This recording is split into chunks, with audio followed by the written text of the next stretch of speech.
The vibrant chime of my phone echoed through the bedroom, jarring me from a restless slumber. I glanced at the clock, 3:14 a.m. An uneasy feeling settled in my gut as I reached for the device.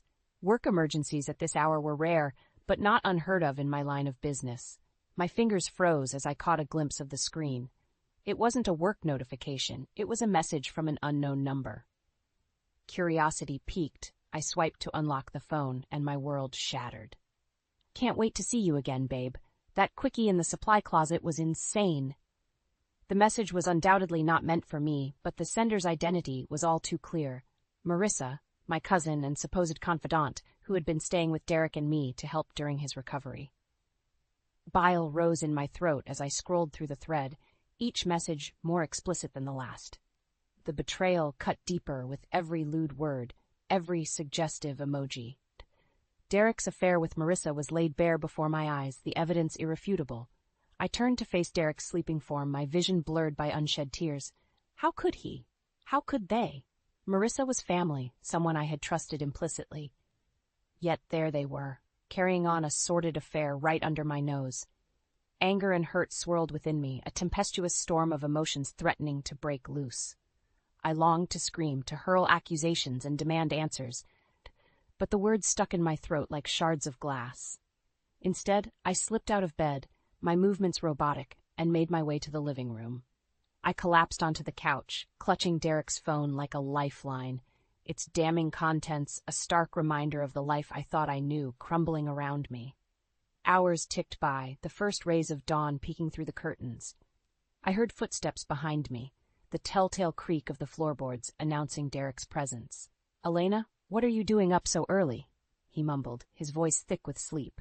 I pivoted to face him, my jaw clenched, and held up the phone, the incriminating messages splayed across the screen. "Care to explain this?" Derek's expression morphed from confusion to panic in an instant. I can explain," he stammered, running a hand through his disheveled hair. "Explain what exactly?" I snapped, my voice trembling with barely contained fury. "How you've been sleeping with my cousin right under my nose, how you've been betraying me with someone I trusted." He opened his mouth, but I cut him off, unwilling to hear his excuses.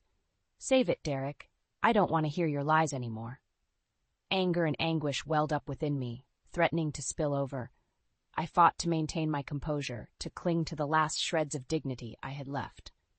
Derek's lips pressed into a thin line, his eyes hardening. "If you hadn't been so wrapped up in your work all the time, maybe this wouldn't have happened." His words sliced through me like a knife, twisting the blade of betrayal deeper into my heart. In that moment, I knew our marriage was well and truly over. I rose from the couch, squaring my shoulders and meeting his gaze with unwavering resolve. "Get out." Derek opened his mouth to protest, but I silenced him with a shake of my head. "Just go, Derek. We're done." As he stormed out of the apartment, the weight of his betrayal finally hit me, and I sank to the floor, sobs racking my body. But amidst the pain and heartbreak, a newfound determination took root within me. They would pay for this. Both of them. In the days following Derek's explosive revelation, a fog of grief and disbelief enveloped me. I alternated between fits of rage and deep sorrow, grappling with the harsh reality of his betrayal. But as the initial shock subsided, a steely resolve took root. I would not be a victim, not anymore. I confided in Alex, my closest friend and a brilliant lawyer. His jaw tightened as I recounted the sordid details, his normally jovial demeanor replaced by a cold fury. "That lying, deceitful bastard," he seethed, slamming his fist on the table. "We're going to bury him, Elena. I promise you that." With Alex's guidance, I began meticulously gathering evidence of Derek's misdeeds, leaving no stone unturned. Late nights were spent combing through financial records, unearthing a trail of embezzlement and fraud that seemed to stretch back years. Derek had the audacity to confront me one evening as I pored over the damning documents. "What are you up to, Elena?" he demanded, his eyes narrowed with suspicion. I met his gaze head-on, refusing to flinch. "Funny, I was about to ask you the same thing, though I think I already know the answer." He scoffed, his lips curling into a contemptuous sneer. "You think you're so smart, don't you? Newsflash, sweetheart, you're just a pretty face. Without me, your precious company would be nothing." White-hot rage coursed through my veins, but I reined it in, forcing a tight smile. We'll see about that, won't we? As the weeks passed, the web of deceit surrounding Derek and Marissa grew increasingly tangled. Marissa had not only been complicit in the affair, but had actively aided Derek in siphoning funds from my company. I summoned her to my office, the weight of the evidence heavy in my hands. She sauntered in, her expression a sickening mix of arrogance and feigned innocence. "Elena, darling, what's this all about?" she simpered, batting her eyelashes. I slapped the stack of papers onto the desk, my teeth clenched. "Cut the act, Marissa. I know everything. The affair, the embezzlement. You two make me sick." Her facade crumbled, replaced by a sneer that twisted her once familiar features into an ugly mask. "Oh, please, like you're some paragon of virtue. You were never around, always too busy with your precious company to pay attention to Derek. He needed someone who could actually satisfy him in more ways than one." The venom in her words stung, but I refused to let her see me flinch. "You're both going to pay for what you've done," I vowed, my voice low and dangerous. Marissa threw back her head and laughed, a cruel, mocking sound. "And how exactly do you plan to do that? Face it, Elena, you're powerless. Derek and I hold all the cards." I leaned forward, my gaze boring into hers with icy determination. "We'll see about that." As she swept out of the office, I allowed myself a grim smile. They thought they had won, but they had no idea what was coming. With Alex's help, I would dismantle their lives piece by piece, until they had nothing left but the consequences of their actions. The war had only just begun. In the wake of Marissa's taunting diatribe, a cold clarity washed over me. If I wanted to emerge victorious from this battle, I needed to arm myself to the teeth. Blind rage and impulsive actions would only play into Derek and Marissa's hands. No, I needed to be strategic, calculating, to fight fire with an inferno of my own making. I summoned Alex to my office, my expression grim. "It's time we took the gloves off," I stated, sliding the damning evidence across the desk towards him. His brow furrowed as he skimmed the documents, a muscle twitching in his jaw. "Son of a bitch has been bleeding your company dry for years," he muttered, shaking his head in disbelief. "Exactly, which is why we need to hit him where it hurts. His bank account." I leaned forward, my gaze steely. "I want you to freeze every asset, revoke all access to funds, the whole 9 yards. Derek thinks money is power? Let's see how powerful he feels when he's broke and exposed as the fraud he is." A feral grin spread across Alex's face. "Consider it done. I'll have the paperwork filed first thing tomorrow morning." As Alex left to set the wheels in motion, I turned my attention to another crucial front, protecting my own assets. Derek and Marissa may have thought they held all the cards, but I wasn't about to make it easy for them. I summoned my finance team, my expression grave. "Gentlemen, I'm afraid we have a situation on our hands." Over the next few hours, I worked tirelessly to transfer funds, liquidate investments, and batten down every financial hatch. By the time the sun rose the next morning, my assets were secured, safely out of Derek and Marissa's grubby paws. The first salvo had been fired. A few days later, Alex strode into my office, a triumphant gleam in his eye. "It's done. Derek's assets have been frozen, and the authorities are investigating his financial dealings." Relief washed over me, but I knew this was just the beginning. Derek would undoubtedly retaliate, and I had to be prepared. Sure enough, my phone rang later that evening, Derek's name flashing across the screen. I answered with a smirk. "Hello, dear husband." His voice was a low snarl, barely contained fury simmering beneath the surface. "What the hell did you do, Alina? My accounts are locked, my cards declined, everything's frozen." "Oh, I'm sorry, did I fail to mention?" I feigned innocence, unable to resist twisting the knife. "I'm taking what's mine, Derek. Every last penny you stole from me, from my company, you and your little mistress are going to pay for what you've done." There was a beat of silence, and then he erupted, a torrent of vile profanities spewing forth. "You conniving bitch! You think you've won, but you're dead wrong. This isn't over, not by a long shot." The line went dead, but his words only fueled my resolve. Let him rant and rave. I was holding all the cards now. With my assets secure and the law on my side, Derek and Marissa were nothing more than trapped rats, their world crumbling around them. I poured myself a glass of wine, allowing a self-satisfied smile to tug at my lips. The battle was far from over, but the tides had well and truly turned in my favor. They had started this war. but I was going to finish it and emerge victorious, no matter what it took. With Derek's assets frozen and the authorities sniffing around his financial dealings, it was time to unleash the next phase of my counterattack. I knew Derek wouldn't go down without a fight, but I was prepared for all-out war. I strode into Alex's office, my jaw set with grim determination. It's time we brought out the big guns. Alex looked up from his desk, eyebrows raised. You know I live for dramatic flair, but I'm going to need a bit more context here.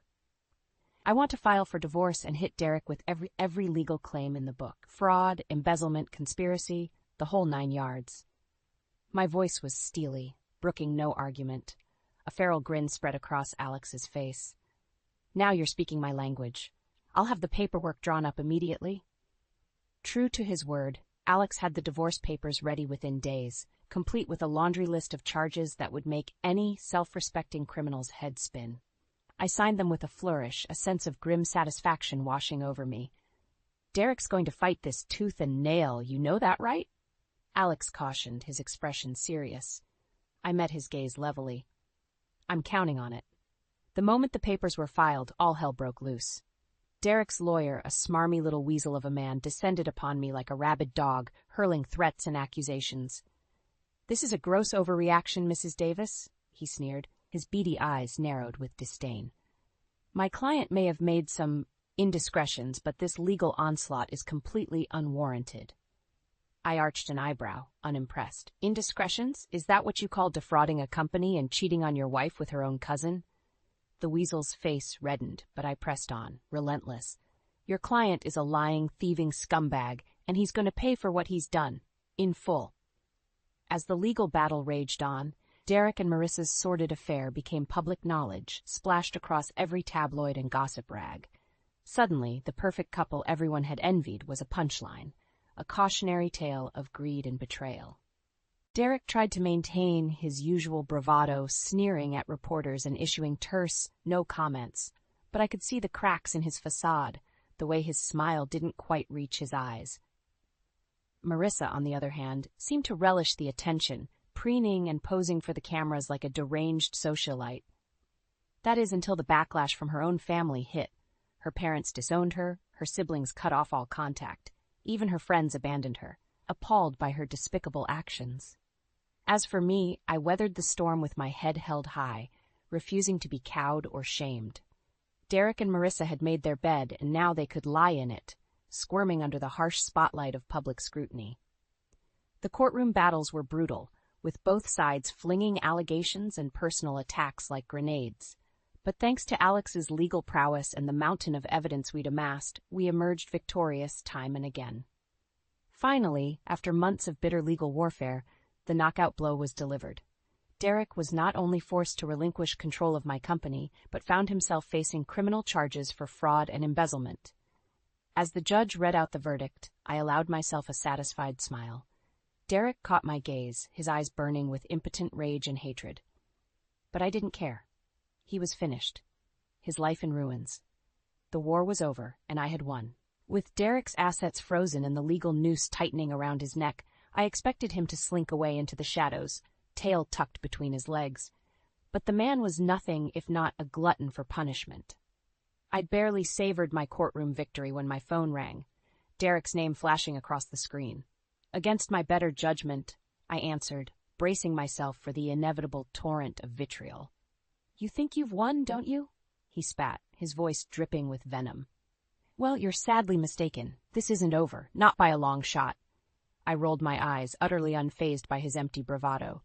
Save your breath, Derek. The courts have ruled, and you've been exposed as the lying, thieving scumbag you are. It's over. There was a pause, and I could practically hear the gears turning in his devious little mind. Maybe for me, he conceded, his tone taking on a sinister edge.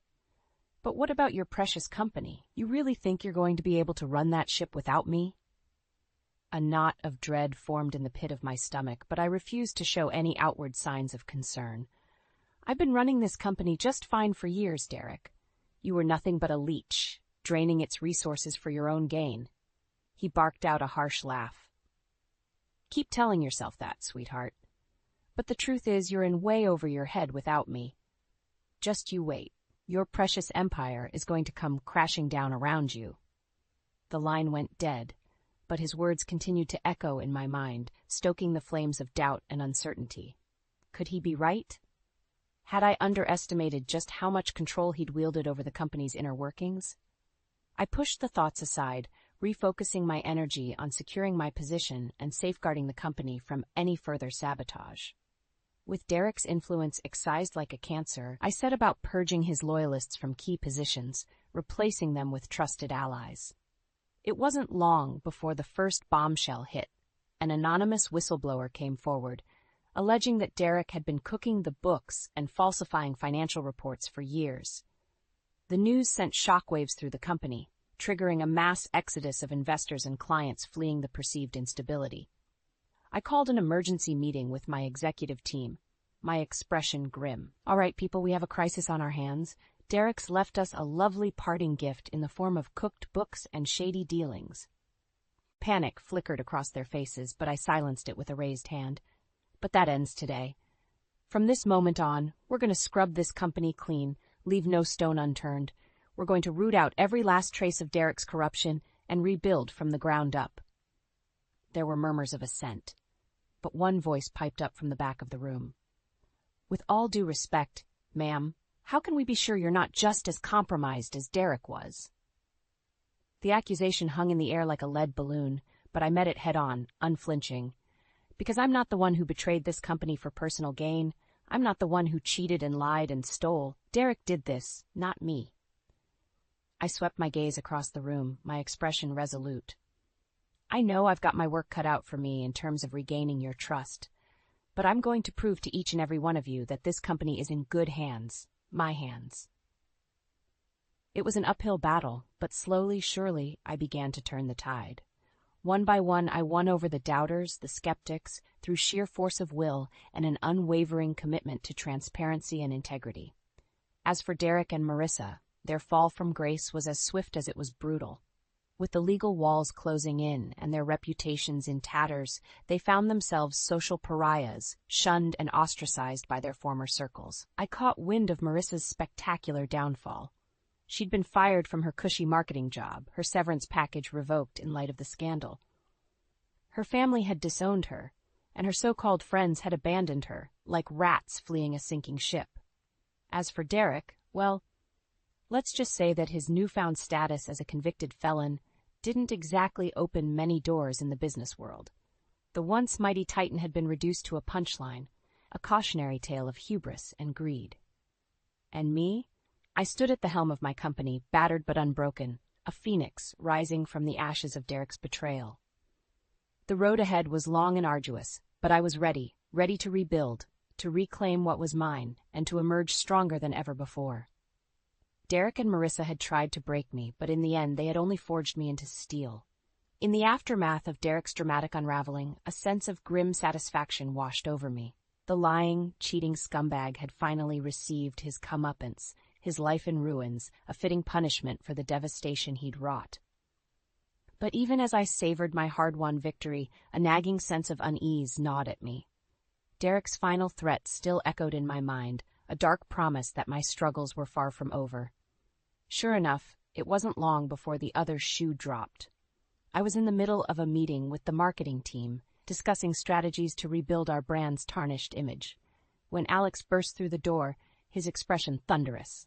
"Elena, we need to talk. Now." His tone brooked no argument. I excused myself, dread coiling in the pit of my stomach, and followed Alex to his office. He wasted no time in dropping the bombshell. "Derek's filed a lawsuit against you and the company," he growled, slamming a thick stack of papers onto his desk. "He's claiming you orchestrated a campaign of defamation and destroyed his career out of spite." White-hot fury surged through my veins as I scanned the documents. Are you kidding me? After everything that Snake did, the fraud, the embezzlement, the affair, he has the audacity to play the victim? Alex held up a placating hand. I know, and trust me, this case is weaker than a wet paper bag.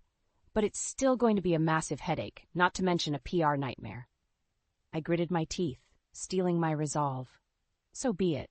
We'll fight this like we've fought everything else Derek's thrown our way, with the truth on our side. The ensuing legal battle was nothing short of a circus, a spectacle of mudslinging and personal attacks that played out in the public eye. Derek's lawyers painted him as a tragic figure, a devoted family man, driven to desperate measures by a cold, neglectful wife. I scoffed at the absurd notion, but the accusations stung nonetheless. How dare he try to twist the narrative, to rewrite history, and absolve himself of his own despicable actions? In the end, though, facts proved far more potent than fiction. With the mountain of evidence we'd amassed, financial records, witness testimonies, even Derek's own incriminating messages, his flimsy case crumbled like a house of cards. The final nail in the coffin came when Marissa took the stand. Faced with the prospect of perjury charges, she sang like a canary, spilling every sordid detail of her affair with Derek and their conspiracy to defraud my company. I'll never forget the look on Derek's face as Marissa delivered her damning testimony, his mask of righteous indignation melting away to reveal the sniveling coward beneath. In that moment, he knew he was beaten, his last desperate gambit thwarted. When the verdict finally came down, it was a resounding victory for our side. Derek's lawsuit was dismissed, and he was ordered to pay exorbitant legal fees and damages. But that wasn't the end of his humiliation. As I left the courthouse, flanked by Alex and a throng of reporters, Derek emerged from the building, his head hung in defeat. Our eyes met, and I saw a flicker of pure, unadulterated hatred burning in his gaze. "You won't get away with this," he snarled, his voice dripping with venom. "I'll make sure you pay for what you've done, even if it's the last thing I do." A mirthless chuckle escaped my lips as I regarded the pathetic shell of a man before me. "You're the one who's going to pay, Derek, for the rest of your miserable life." With that, I turned on my heel and strode away, leaving him to stew in the wreckage of his own making. The war was over, and I had emerged victorious, but at what cost? As the celebrations died down and the dust settled, I found myself alone in my office, staring out at the city skyline. What should have been a moment of triumph felt hollow somehow, tainted by the bitter aftertaste of revenge. Had it all been worth it? The lies, the deception, the scorched earth tactics? Or had I lost a piece of myself along the way, sacrificed on the altar of vindication? A quiet voice in the back of my mind whispered that perhaps there was another way, a path that didn't involve sinking to Derek's level of depravity. But it was too late for such musings now. The die had been cast, and there was no going back. All I could do was soldier on, rebuild what had been broken, and pray that the hollow ache in my chest would eventually fade. Derek and Marissa had been vanquished, but at what price?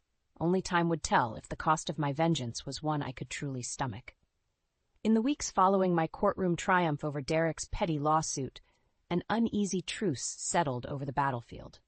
The war may have been won, but the scars ran deep for both sides. I threw myself into the task of rebuilding, working tirelessly to restore my company's tarnished reputation and repair the damage wrought by Derek's deception.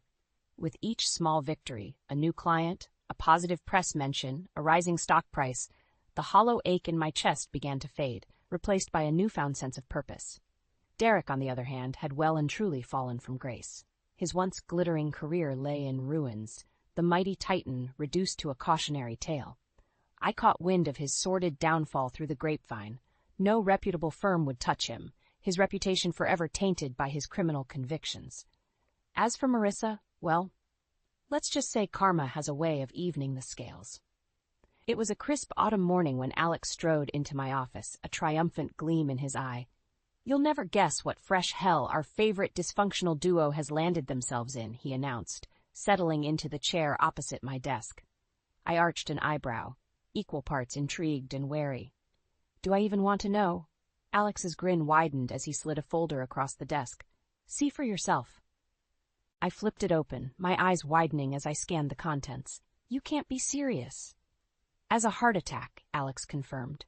"Derek and Marissa are being charged with conspiracy to commit fraud, racketeering, you name it. Seems our little whistleblower friend was just the tip of the iceberg." A bitter chuckle escaped my lips as I digested the news. I never thought I'd see the day. "Well, believe it, sister," Alex crowed. "Those two snakes are finally getting the book thrown at them. Hard."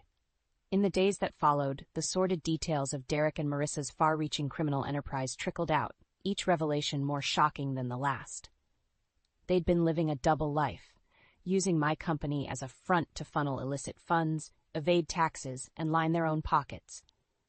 The evidence was damning, overwhelming, and this time there was no wiggle room, no legal loopholes for Derek's team of shysters to exploit. He and Marissa were well and truly boxed in, the walls closing in around them.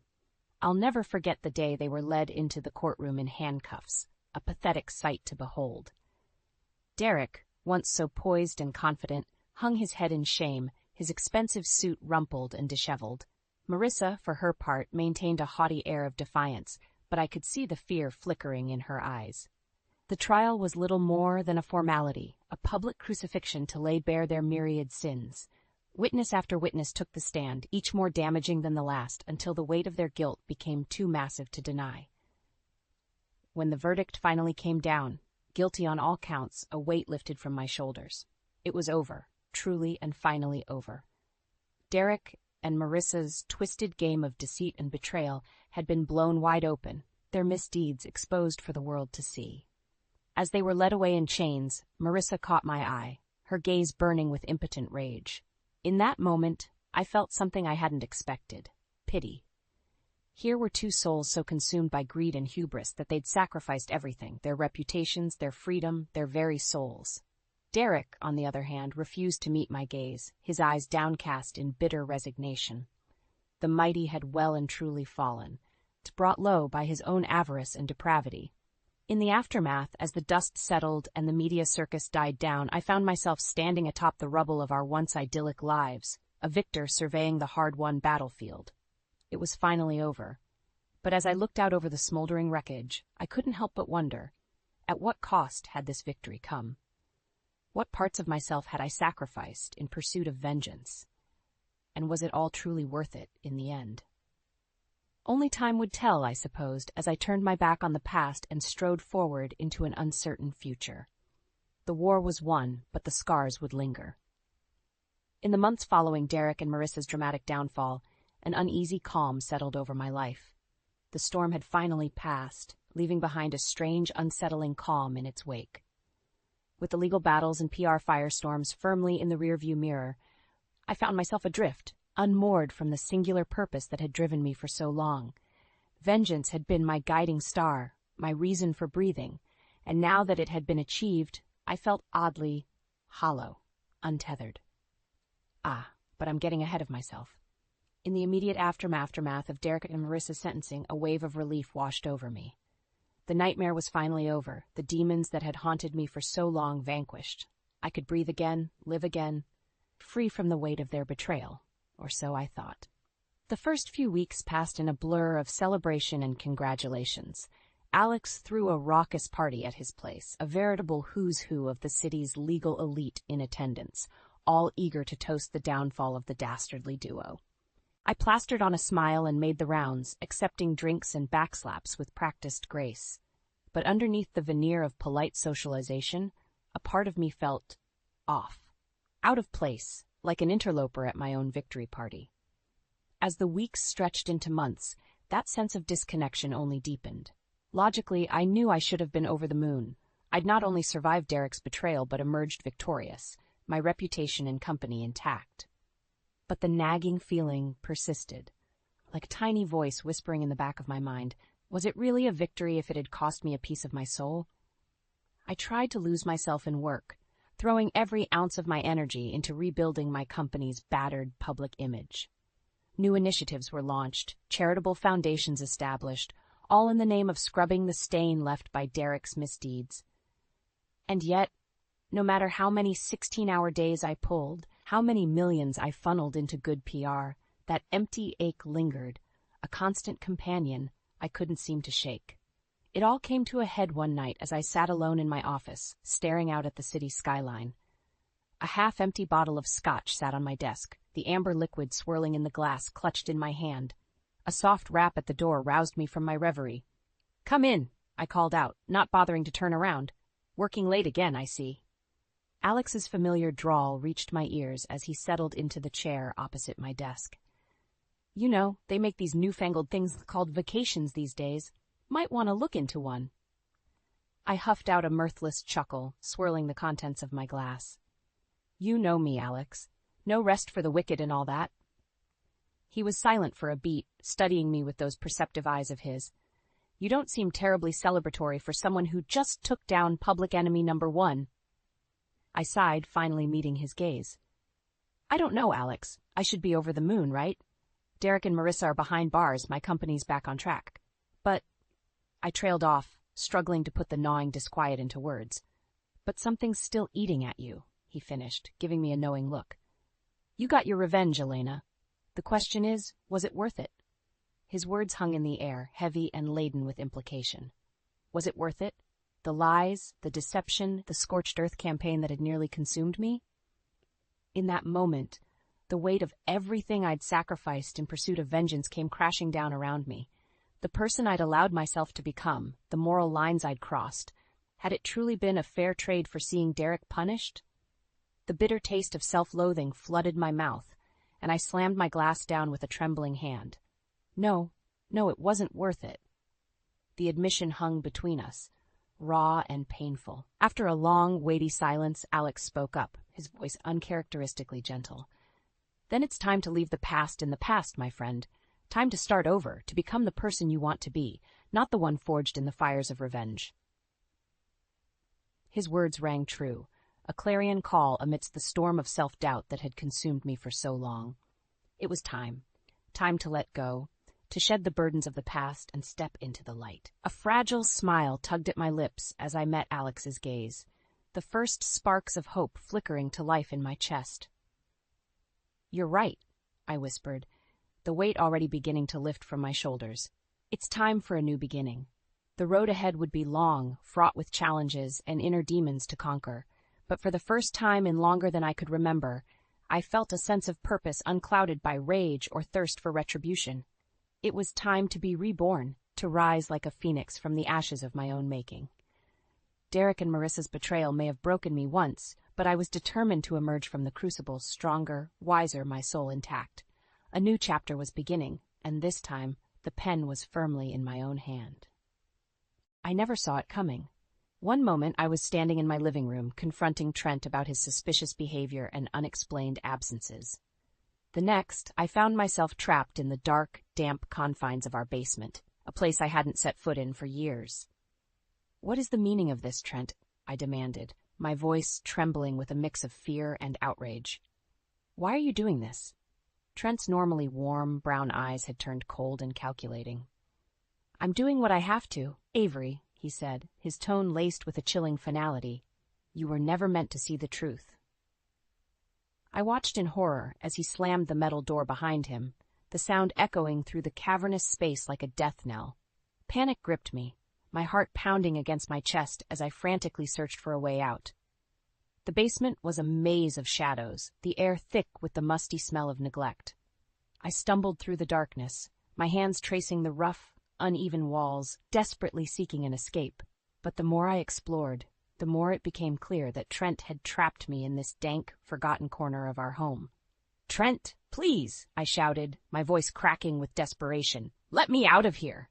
There was no response, only the eerie silence that seemed to taunt me, mocking my helplessness. I sank to the floor, my knees trembling as the reality of my situation sank in. How could this be happening? Trent, the man I had loved and trusted for nearly a decade, had turned against me in the most unimaginable way. Flashes of our life together played in my mind, the way he had swept me off my feet with his charming smile and his grand promises of a life filled with adventure and success. I had been so blinded by his facade, so eager to believe in the fairy tale he had spun. Now, that fairy tale had shattered, leaving me trapped in a waking nightmare. As the minutes ticked by, my mind raced, searching for a way to escape.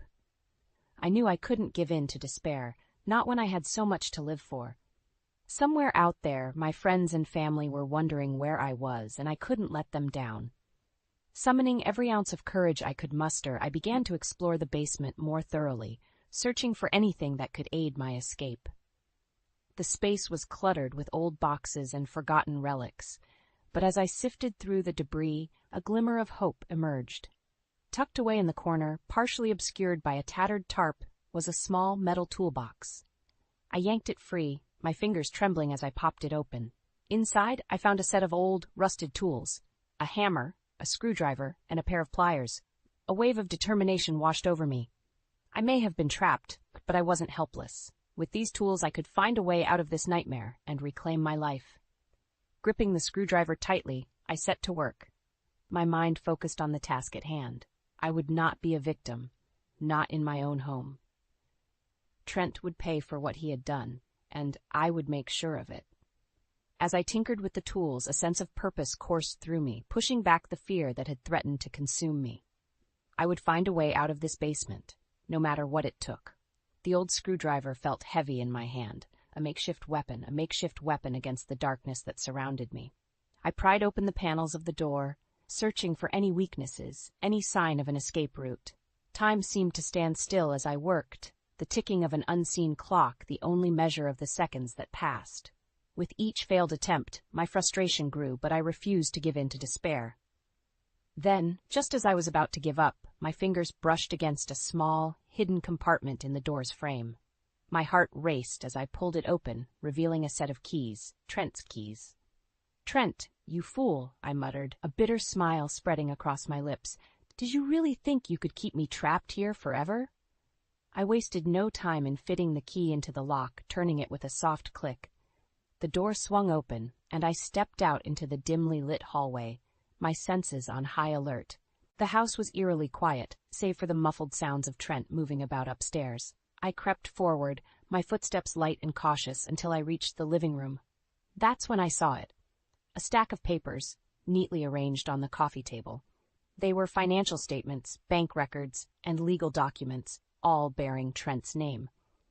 As I sifted through them, a sinking feeling settled in the pit of my stomach. "Oh, Trent," I whispered, "what have you done?"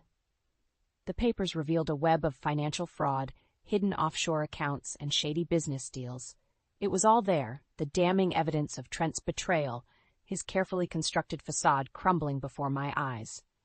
I quickly gathered the documents, stuffing them into a messenger bag I found nearby. With this evidence, I would be able to expose Trent's crimes and bring him to justice. Just then, I heard the distinct sound of footsteps on the stairs. My heart raced as I ducked behind the couch, holding my breath and praying that Trent wouldn't find me. "Avery?" Trent's voice called out, the hint of panic in his tone betraying his composure. "Avery, where are you?" I watched as he strode into the living room, his eyes darting around the space. He approached the coffee table, his brow furrowing as he noticed the missing documents. "No, no," he muttered, his hands trembling. "This can't be happening." I seized the moment, stepping out from my hiding place and confronting him head-on. "Looking for these, Trent?" I said, holding up the incriminating papers. Trent's face paled, the color draining from his features. "Avery, how did I escape?" I interrupted, my voice laced with disdain. "It seems you underestimated me, dear husband. Now, it's time to face the consequences of your actions." Trent's expression morphed from shock to panic as he realized the gravity of his predicament. He opened his mouth to speak, but I held up my hand, silencing him. "Save it, Trent. I've seen everything, and I'm not going to let you get away with this." With that, I turned and headed for the door, determined to seek the help of the authorities and ensure that Trent's reign of deception and fraud came to an end. With the incriminating documents in hand, I knew I had to get out of the house as quickly as possible. Trent's panicked expression had told me all I needed to know. He would stop at nothing to keep his secrets hidden. I hurried toward the front door, my heart pounding in my chest. But just as I reached for the handle, I heard Trent's voice behind me, dripping with a chilling mixture of desperation and rage. "Avery, stop! You can't leave. You have no idea what you're dealing with." I turned to face him, holding the bag of documents close to my body. "I know exactly what I'm dealing with, Trent. You're a fraud, a criminal, and I'm going to make sure the world knows it." His eyes narrowed, and for a moment I saw a glimpse of the man I had once loved, the charming, charismatic figure who had swept me off my feet. But that man was gone, replaced by a twisted, desperate individual willing to do anything to preserve his carefully constructed facade. "Please, Avery, you have to understand," he pleaded, taking a step closer. "If you leave, you'll be putting yourself in grave danger." I'm only trying to protect you. I scoffed, unwilling to be swayed by his empty words. Protect me? You locked me in the basement, Trent. You betrayed my trust and everything we built together. I won't let you manipulate me anymore. I turned the doorknob, but before I could pull the door open, Trent lunged forward, his hands grasping at the bag. We struggled, each of us refusing to let go, until a sudden movement from the corner of my eye caught my attention. "Lena!" I cried, recognizing my neighbor standing just outside the open door. Lena's eyes widened as she took in the scene unfolding before her. Without hesitation, she rushed forward, her hands pushing Trent away from me. "Get away from her, you monster!" Lena shouted, her voice laced with fury. Trent stumbled back, a look of pure panic on his face. "Lena, you don't understand." "I understand perfectly," Lena interrupted, stepping in front of me protectively. "I've seen the way you've been behaving, Trent, and I won't let you hurt Avery anymore." Trent's gaze darted between Lena and me, his desperation palpable. "You have to believe me. I'm trying to keep her safe. If she leaves, she'll be in grave danger." Lena scoffed, her expression unwavering. "We both know that's a lie. Now, get out of our way, or I'll make sure the police hear everything." Trent's shoulders slumped in defeat, and without another word, he stepped aside, allowing Lena and me to pass. As we hurried out the door, I couldn't help but glance back at him, a tinge of sorrow mixed with the overwhelming sense of relief. Once we were safely outside, Lena turned to me, her eyes filled with concern. "Avery, are you all right? What's going on?" I took a deep breath, my hands still trembling from the ordeal. "Lena, I need your help. Trent is not who he seems. He's been involved in criminal activities, and I have the evidence to prove it." Lena's expression hardened, and she nodded resolutely. "Then we need to get this to the authorities, immediately. You're not alone in this, Avery. I'm with you, every step of the way." As we rushed toward Lena's car, I knew that with her by my side, I finally had a chance to bring Trent's deception to an end. The road ahead would be difficult, but I was more determined than ever to reclaim my life and see that justice was served. As Lena and I sped away from the house, a sense of relief and determination washed over me. I had escaped Trent's clutches, and now, with the incriminating documents in hand, I had a chance to expose his crimes and reclaim my life. "Where are we going?" I asked, gripping the bag tightly. "To my place," Lena replied, her eyes fixed on the road ahead. "We need to gather some people we can trust and figure out our next move." I nodded, knowing that I couldn't take on Trent alone. This was a battle that required a unified front, and I was grateful to have Lena by my side. When we arrived at Lena's cozy townhouse, she ushered me inside, her expression serious. "Avery, I know this is a lot to process, but we need to act quickly. Trent is dangerous, and he's not going to give up without a fight." I took a deep breath, trying to steady my nerves. "I know, Lena. That's why I need your help. I can't do this alone." Lena placed a reassuring hand on my shoulder. "You're not alone. I've already reached out to a couple of people who can help us." Just then, the doorbell rang, and Lena hurried to answer it. I watched as she ushered in a familiar face, Marcus, my childhood friend. "Avery," Marcus exclaimed, pulling me into a tight hug. "Lena told me what happened. Are you all right?"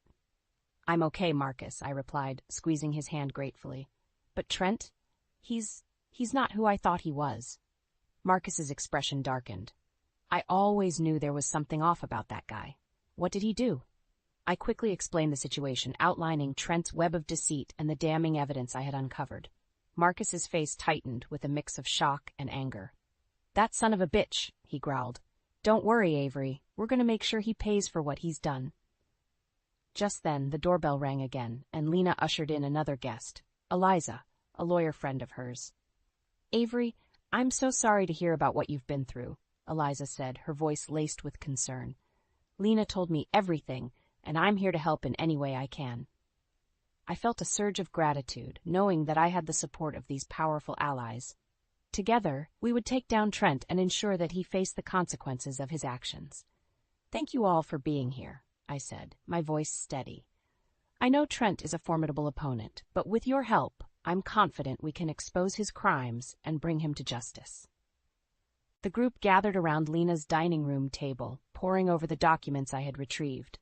Eliza took charge, her legal expertise guiding our discussion. "This evidence is damning, Avery," she said, her brow furrowed in concentration. We can use it to build a strong case against Trent, but we'll need to be strategic in how we approach this. Marcus chimed in, his eyes gleaming with determination. Whatever it takes, we'll do it. Trent's not going to get away with this, not on our watch. As I listened to my friend's unwavering support, I felt a renewed sense of purpose. I was no longer alone in this fight. Together, we would bring Trent down and reclaim the life he had stolen from me. Seated around Lena's dining room table, the group pored over the documents I had obtained, each of us determined to uncover the full extent of Trent's deceit. Eliza, the savvy lawyer, took the lead, her sharp eyes scanning the financial records and legal paperwork. "This is worse than I thought," she murmured, her brow furrowing in concentration.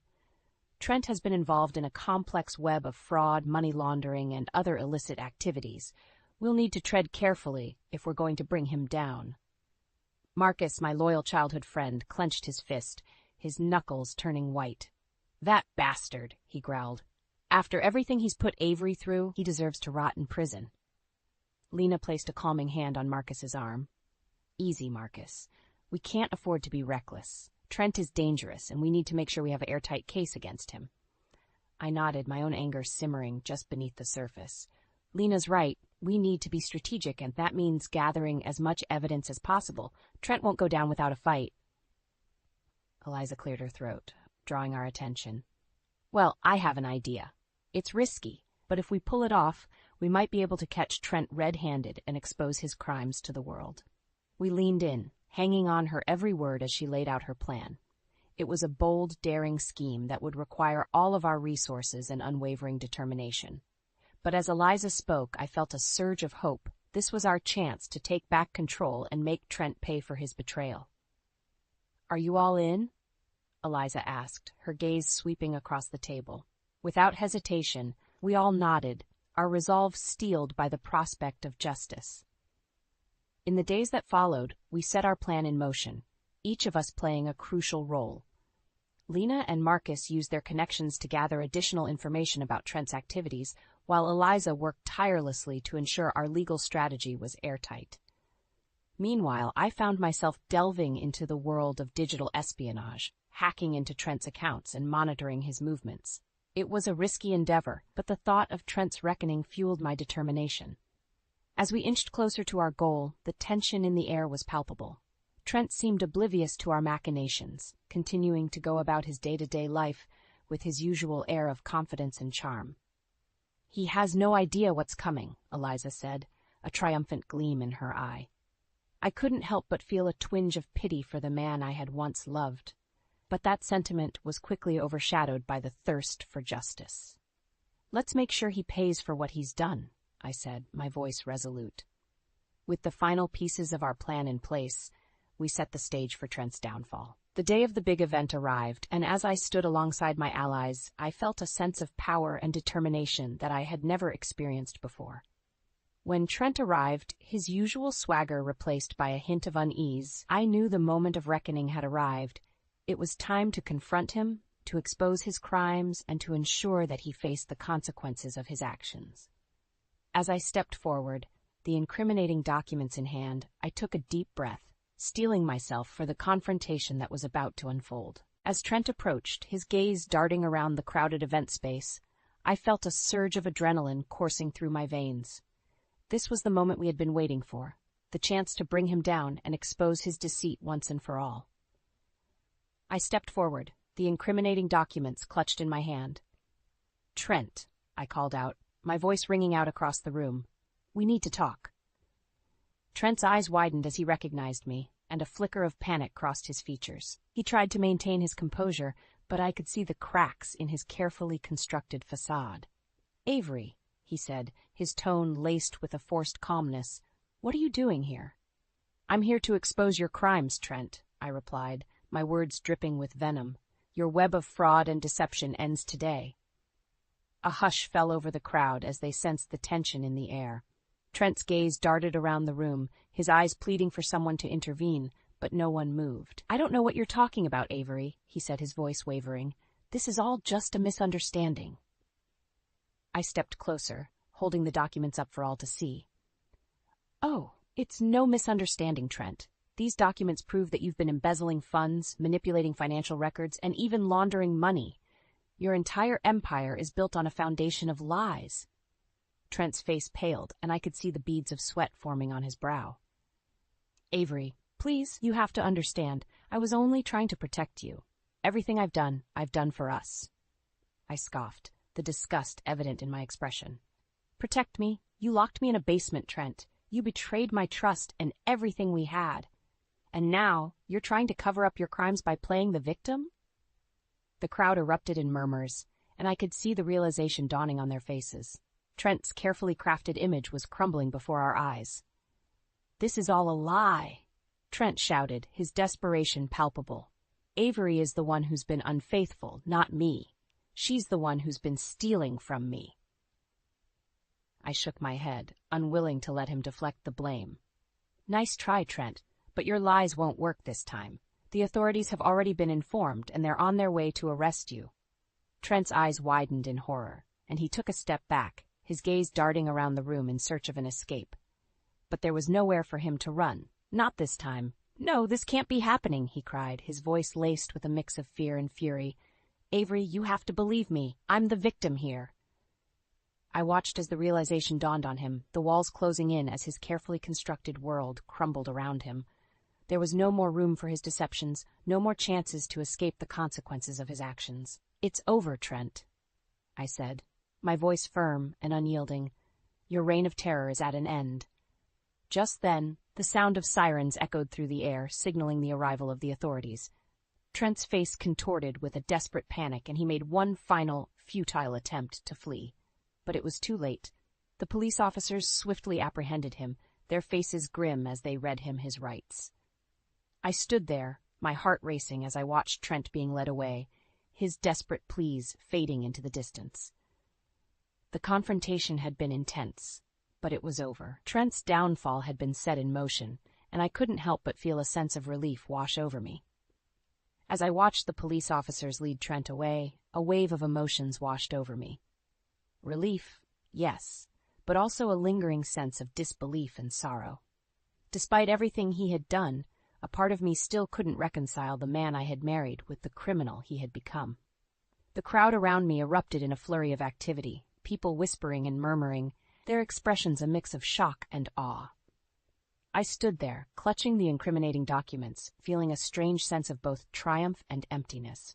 Lena, Marcus, and Eliza quickly gathered around me, their faces etched with concern. Avery, are you okay? Lena asked, placing a gentle hand on my arm. I took a deep breath, trying to steady my racing thoughts. I don't know, I admitted, my voice barely above a whisper. I never thought it would end like this. Marcus squeezed my shoulder, his expression hardening. He got what he deserved, Avery. That bastard's gonna pay for what he's done to you. Eliza nodded in agreement, her eyes filled with a fierce determination. We'll make sure he faces the full consequences of his actions. The evidence we gathered is solid, and the authorities are already building their case against him. I nodded, feeling a renewed sense of purpose. Then let's make sure justice is served. I want Trent to lose everything. His business, his reputation, everything he's worked so hard to build. The days that followed were a whirlwind of activity. Trent's arrest made headlines, and as the details of his crimes began to unfold, the public's outrage only intensified. Suddenly, those he had once manipulated and charmed turned against him, eager to see him brought to justice. His business empire crumbled as clients and partners severed ties, unwilling to be associated with his tarnished name. Investors pulled out, and the once thriving company found itself on the brink of collapse. Trent, once the picture of success and affluence, was reduced to a tattered shadow of his former self. I watched from the sidelines as he desperately tried to defend himself, but his lies and excuses only served to dig him deeper into a hole of his own making. At one point during a heated court hearing, Trent turned to me, his eyes wild and pleading. Avery, you have to help me, he begged, his voice trembling. I can't go to prison. You have to make them see reason. I stared at him, my expression unwavering. You had your chance, Trent. You chose to betray me, to betray everything we had. Now you have to face the consequences of your actions. Trent's face contorted with a mix of rage and despair. "You're gonna ruin me," he shouted, his outburst drawing the attention of the court. The judge, unimpressed by Trent's outburst, shook his head in disgust. "Mr. Clark, your actions have already ruined you. The evidence against you is overwhelming, and I have no choice but to remand you into custody until your trial." Trent's shoulders slumped in defeat, and as the bailiffs escorted him away, I couldn't help but feel a pang of pity. Despite everything he had done, a part of me still mourned the man I had once loved, the one who had so skillfully hidden his true nature behind a facade of charm and success. But that man was gone, replaced by a desperate, broken individual who was now facing the full weight of his crimes. As I watched him disappear, I knew that this was the end of an era, the end of Trent's reign of deception, and the beginning of a new chapter in my life. As the dust settled around Trent's dramatic downfall, I found myself standing at a crossroads in my life. The man I had once loved and trusted was now facing the consequences of his actions, and I was left to pick up the pieces of my own shattered existence. In the weeks that followed, I dove headfirst into rebuilding my career and reclaiming my independence. With the support of Lena, Marcus, and Eliza, I was able to secure a new job as a marketing consultant, using my skills and experience to forge a fresh start. "You know, Avery, I'm really proud of you," Lena said one evening, as we sipped our wine at her cozy townhouse. "After everything you've been through, you're picking yourself up and moving forward." I smiled, feeling a sense of pride and relief wash over me. It hasn't been easy, but I'm determined to make the most of this new chapter. Trent may have taken so much from me, but he can't take away my strength and resilience. Lena reached across the table, giving my hand a gentle squeeze. "And you have us, Avery. We're here for you, no matter what." I nodded, knowing that I was truly blessed to have such loyal and unwavering friends by my side. "I don't know what I'd do without you all. You've been my lifeline through this whole ordeal." Marcus, who had joined us for the evening, leaned back in his chair, a mischievous grin on his face. "Well, what are friends for? We're just glad we could help take that son of a bitch down. He's getting what he deserves. And you, Avery, you're the one who came out on top." I couldn't help but chuckle at Marcus's blunt assessment. That may be true, but it hasn't exactly been easy. Trent was a big part of my life for so long, and letting go of that has been challenging, to say the least. Eliza, who had been quietly listening, leaned forward, her expression thoughtful. "I can only imagine how difficult this must be for you, Avery, but you've shown incredible strength and resilience. You're not defined by Trent's actions. You're so much more than that." I nodded, feeling a surge of gratitude for my friends and their unwavering support. "You're right, Eliza. I'm ready to move on and focus on the future. Trent may have taken away my security and sense of trust, but he can't take away my drive and determination to rebuild my life." As the evening wore on, we shared laughter, exchanged stories, and made plans for the future. I found myself feeling lighter, more hopeful than I had in months. In the days that followed, I threw myself into my work, pouring my energy into developing innovative marketing strategies for my clients. The more I immersed myself in my career, the more I felt a sense of purpose and fulfillment returning to my life. And as I navigated this new chapter, I couldn't help but reflect on the journey that had led me here. Trent's betrayal had been a devastating blow, but with the unwavering support of my friends and my own indomitable spirit, I had emerged stronger and more resilient than ever before. I may have lost my fairy tale, but in its place I had gained something far more valuable, the knowledge that I was capable of overcoming even the darkest of obstacles. And as I looked towards the future, I felt a renewed sense of excitement and possibility, ready to embrace all that lay ahead.